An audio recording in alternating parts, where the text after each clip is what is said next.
Listen to this. This is how smart these motherfuckers are. I had this dog, rest in peace. His name was Johnny Cash. He was the best dog. I'll get sad. But, let me catch my breath here because I really loved that dog. Oh, I understand this. I just lost a dog last May. This dog was he was just such a sweetheart. But he was a big dog. He was a Mastiff, a Regency Mastiff. His father was actually on Fear Factor. And his father was this, we put people in these big bite suits and they had to run. And we did it with Belgian Malinois. And the problem was for like really super athletic guys, like we had some like real high-end athletes on the show occasionally. We got like amateur football players. Guys were just stacked and strong as hell. And a Malinois, no matter what, it's still only 60, 70 pounds. And so we brought in these Regency Mastiffs because they wanted to figure out a dog that could do bite work but was way stronger. And this dog was like $160 and built like a brick shithouse. His dad, my dog's dad, was actually in the movie The Hulk. If you ever saw the movie The Hulk with Eric Bana, when they turned the dogs into Hulk dogs, that was actually that dog. So my friend Joe, shout out to Joe, who raised these dogs. He raised them for intelligence and temperament, and he wouldn't let any dog breed that had any aggression towards other dogs or any aggression towards people. So they were the best dogs. And so this dog was hanging out with all these other dogs that were doing bite work and everything, and he was just so chill, just hanging out. I go, how does this dog so chill? And just like, he goes, he's just fucking smart. He's smart, and he's well-raised and well-trained and loved. So anyway, I had his son. And he was the fucking best. But he was in the yard during the day, and a coyote would come by the fence. And the fence was 6 feet high, like a wrought iron fence. He couldn't get over this fence. He didn't even try to get over the fence. It was a nice big yard. But the coyotes could get over that fence like it didn't even exist. It was wild to watch. I watched one with a chicken in his mouth jump and put his feet at the top of that fence and over like a Cirque du Soleil acrobat. Yeah. Oh, yeah. It was amazing.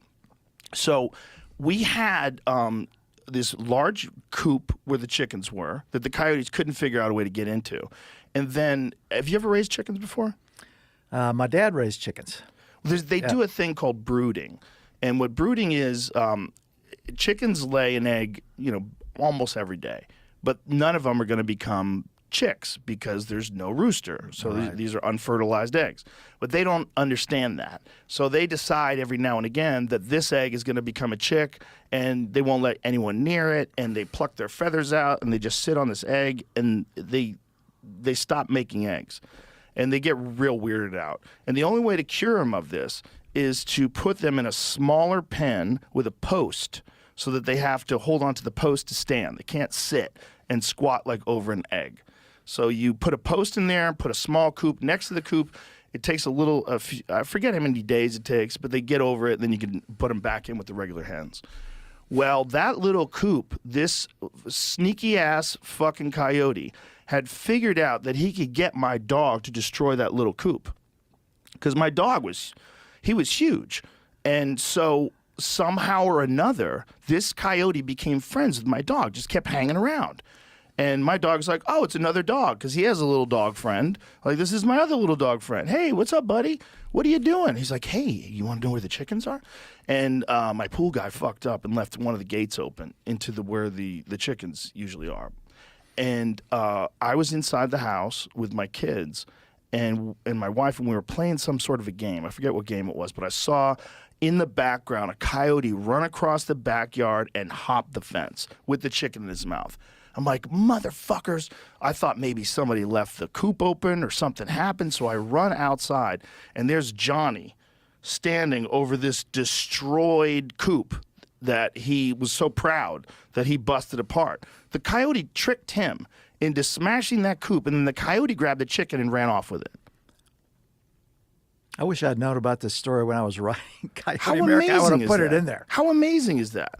Like, there's no doubt in my mind that coyote tricked that dog into doing that, because that dog had never destroyed that coop.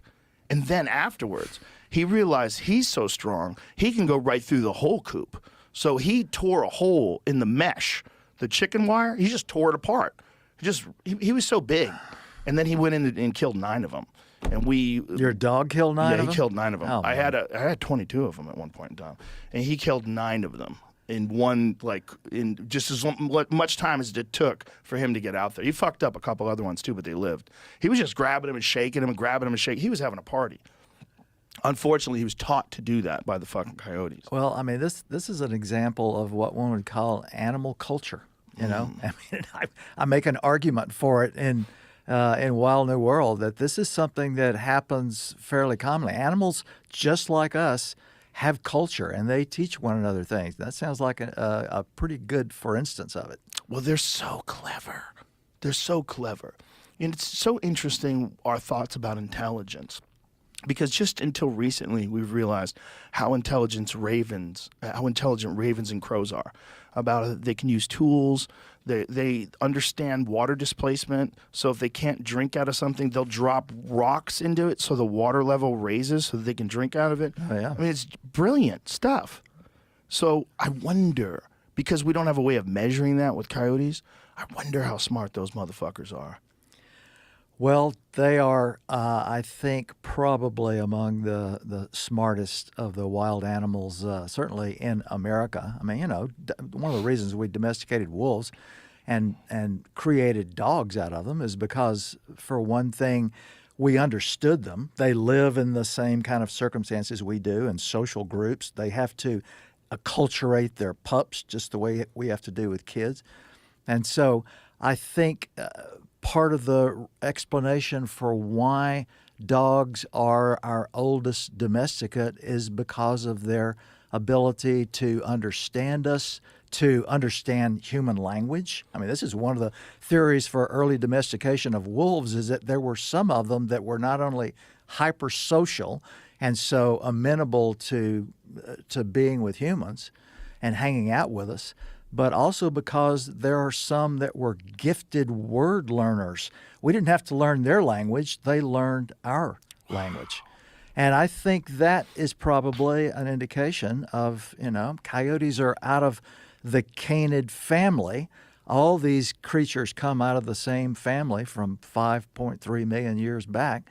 And I think coyotes in some respects may be the shrewdest and cleverest of all those groups because, unlike wolves, they're not the big brawny dogs on the block. Yeah. They're the ones who have to play this game of, man, I can't let this big burly wolf get me. I've got to figure out how to elude it. And that's responsible for a lot of their intelligence and cleverness, is they co-evolved alongside wolves for so long. They had to learn how to be the little guy who managed to survive by his wits.